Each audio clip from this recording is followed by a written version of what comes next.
المكشكشة، الاختراع اللي قالب الدنيا. النهاردة هعمله معاكم وهقول لكم كمان على سر الحشوة اللي المحلات بتحطها واللي مفيش حد يعرفها لحد النهاردة، وكل الفيديوهات بتاعة اليوتيوب بتحشي حاجة غلط خالص.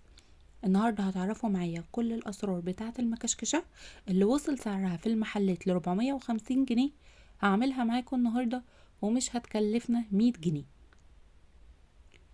لو انتي اول مرة تشوفيني ياريت تعملي اشتراك في القناة، ولو عجبك الفيديو ما تنسيش تعملي لايك وشير.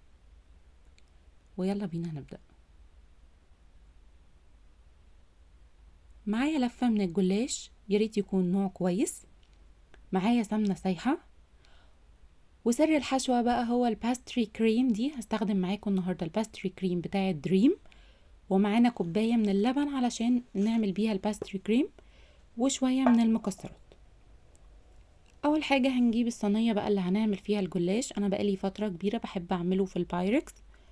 هندهن الصينية بتاعتنا سمنة كويس جدا، ودي خطوة مهمة قوي، لازم تدهني شوية سمنة كده من تحت حلوين. هنجيب نص لفة الجلاش وهنقطعها بالظبط على قد الصينية. هنحط بقى ورقتين ورقتين، ما بين كل ورقتين كده هنحط شوية من السمنة، ونكمل لحد ما نخلص نص لفة الجلاش معايا. انا خدت معايا نص لفة الجلاش حوالي 6 ورقات من تحت. حطيت ورقتين ورقتين كده وبينهم سمنة.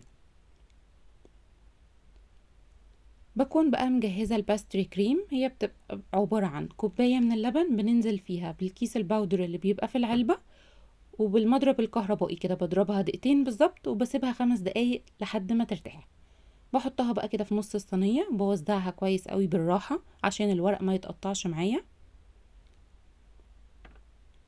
وبعد كده ببدأ احط بقى نص لفة الجلاش من فوق. تعالوا اوريكم بقى ازاي بنكشكش الورق بتاعها. بنجيب صينية وبنجيب الورقة وبنفردها بالشكل ده، ونبدأ ان احنا بقى نكشكشها. بصوا كده بالراحة خالص عشان الورقة ما تتقطعش معايا. بالشكل ده كده بكشكش فيها. هنفضل بقى نعمل كل الورق اللي اتبقى معانا بالشكل ده كده. نعمل معاكم واحدة تانية. اهي جبنا الصينية وفردنا فيها الورقة، ونبدأ ان احنا كده بالراحة بصوابعنا ان احنا نكشكشها على بعضها. وهو ده سر الشكل الحلو وسر الاسم طبعا بتاع المكشكشة. في بقى طريقة تانية هي بتاخد وقت شوية، بس بتخلي الورقة بصراحة شكلها مرتب اكتر. ان احنا نعملها زي شكل المروحة كده اللي كنا بنعمله زمان بالشكل ده كده. دي هتاخد شوية معاكي وقت، بس بصراحة هي بتخلي الشكل مرتب وشكل الصينية حلو. بصوا شكلها بقى مرتب ازاي عن الشكل التاني، وانتي اعملي الشكل زي ما تحبيه براحتك. بعد ما كشكشنا بقى الورق بناخده ان احنا نحطه بالراحة كده في الصينية بالشكل ده كده، ولو في اي زيادات بنقطعها. وما تقلقوش مش هنرمي حاجة خالص، الزيادات دي برضو هنستخدمها معانا. نبدأ بس ان احنا نرص بقى الورق كده بالشكل ده، واي زيادة نشيلها لحد ما نخلص نص اللفة التاني. انا الصينية اللي معايا دي خدت بالظبط لفة الجلاش كلها لحد اخر ورقة فيها.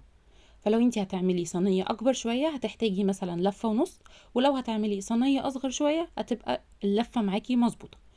بصوا بقى اي حاجة زيادة قطعناها بحطها كده في النص في الصينية علشان تبقى مش باينة، ونرتب كده الاطراف بتاعتها.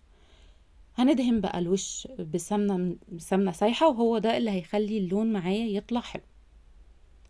هدخلها بقى فرن سخن. سخنت الفرن قبل ما ادخلها بربع ساعة على درجة حرارة 220 في الرف المتوسط لمدة 10 دقايق ربع ساعة. وبعد كده بفتح عليها الشواية عشان الوش يحمر. وده كان شكلها اول ما خرجت من الفرن.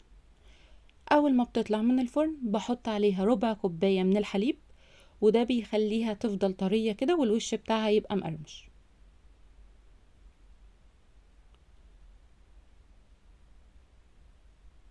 رشة بقى من المكسرات، استخدمي المكسرات اللي انت تحبيها. انا عملت ميكس بين فستق وبندق وشوية من السوداني، ضربتهم كده شوية في الكبة عشان يبقوا متكسرين بالشكل ده كده.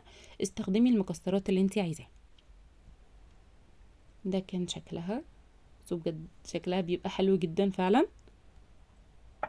اخر خطوة بقى وهي الشربات. انا عملت كوباية من السكر عليه كوباية من المية، واول ما يبدأ ان هو يغلي بحط عليه عصرة نص ليمونة وكيس من الفانيليا يغلي كمان 10 دقايق، وبعد كده حطيت عليه معلقة كبيرة من عسل الجلوكوز وسبته كمان 5 دقايق يغلي. وده كان الشربات بتاع الجلاش. ونخلي بالنا بقى لان ده السكر الوحيد اللي احنا هنستخدمه في الجلاش، هو ده اللي هيحلي معاكي الجلاش، مفيش اي سكر تاني. حطينا بقى الشربات وده كان شكله.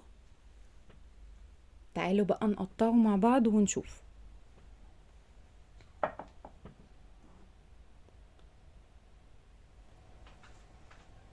بصوا عايزاكم بقى تسمعوا كده صوت القرمشة.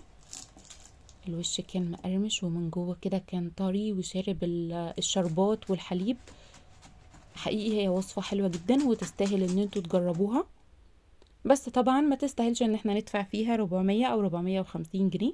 احنا عملناها في البيت وطعمها طلع حلو جدا وما كلفتش معانا 100 جنيه.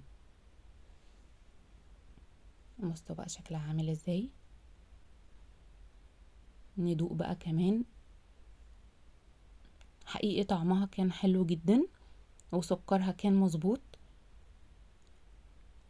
هي عجبتني وتستاهل ان انتوا تجربوها. بصوا بقى الحشوة بتاعت الباستري كريم مش بتتحشي كاستر يا جماعة، والله الباستري كريم هو اللي بيديها الطعم المميز بتاع المحلات. انتي لو حابة تحشيها اي حاجة تانية طبعا زي ما تحبي، لكن انا بقولك الوصفة الاصلية بتاعت المحلات اللي بتشتروها من بره. اتمنى تجربوها وتعجبكم، واستنوني ان شاء الله في الوصفة اللي جاية.